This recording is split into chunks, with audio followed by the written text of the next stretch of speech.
J'ai beaucoup aimé aussi la rencontre avec Patricia, l'artiste, dans l'appartement aussi à Dakar. C'était une autre facette du Sénégal où on rencontre une autre facette de la population aussi.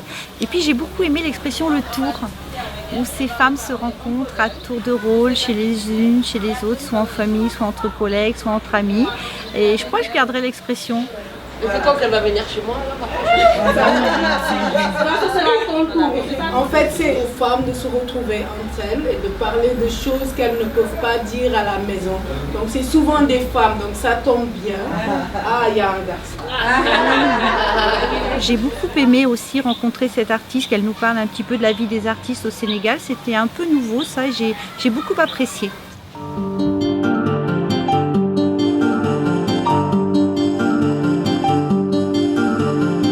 Je m'appelle Patricia Gomis, je suis comédienne sénégalaise et j'ai une quarantaine d'années.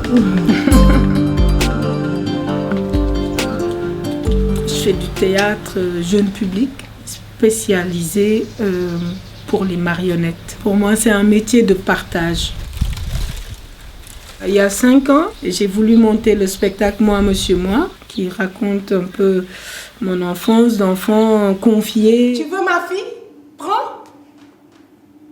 Je te la donne. Alors moi, quand j'étais petite, je vivais chez ma tante de 7 à 13 ans. Et puis quand je suis revenue à Dakar, il y a eu un oncle de France qui a proposé à ma mère de prendre un de ses enfants. Et donc ma mère m'a proposé, moi.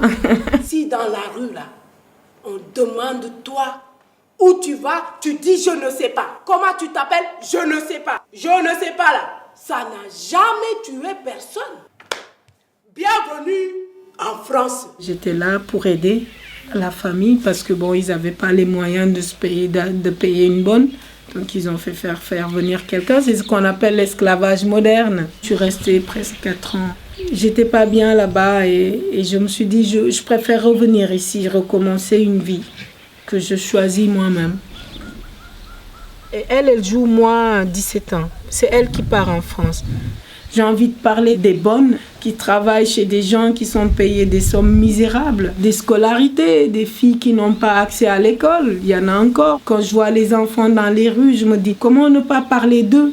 Toutes ces choses-là m'inspirent. Je ne peux pas passer à côté. Je ne peux pas ne pas parler de ça. Ça, c'est clair. En fait, elle, dans mon spectacle, elle joue le rôle d'une fille qui a été excisée. Là, dans la forêt sacrée, il y avait toutes les petites filles de mon âge et toutes les vieilles femmes du village. Elles ont pris des couteaux. Et nous, on a crié, on a tellement crié. Elles nous ont dit que maintenant, on était des femmes parfaites, qu'on sera des épouses parfaites, qu'on aura des enfants parfaits. Mais moi, dans ma tête, je crie encore. Les paroles finalement que dit l'acteur passent par la marionnette et souvent c'est plus acceptable. Ça fait moins mal que quand c'est l'acteur lui-même qui le dit. Juste pour parler de femmes courageuses, je parlerai de Alioune Sitoé qui est un exemple de guerrière, voilà, du Sud. À l'époque des colons, elle a refusé certaines choses pour la dignité. C'est une femme qui a combattu dans sa vie, qui a dirigé des hommes. Donc pour qu'une femme dirige des hommes, quand même. On ne peut pas parler du Sénégal sans parler de la teranga sénégalaise. Et la teranga, c'est les femmes qui l'amènent. Voilà. Donc la teranga parle de l'accueil de l'étranger, tout simplement, d'une certaine ouverture. Donc tout ça, c'est la femme.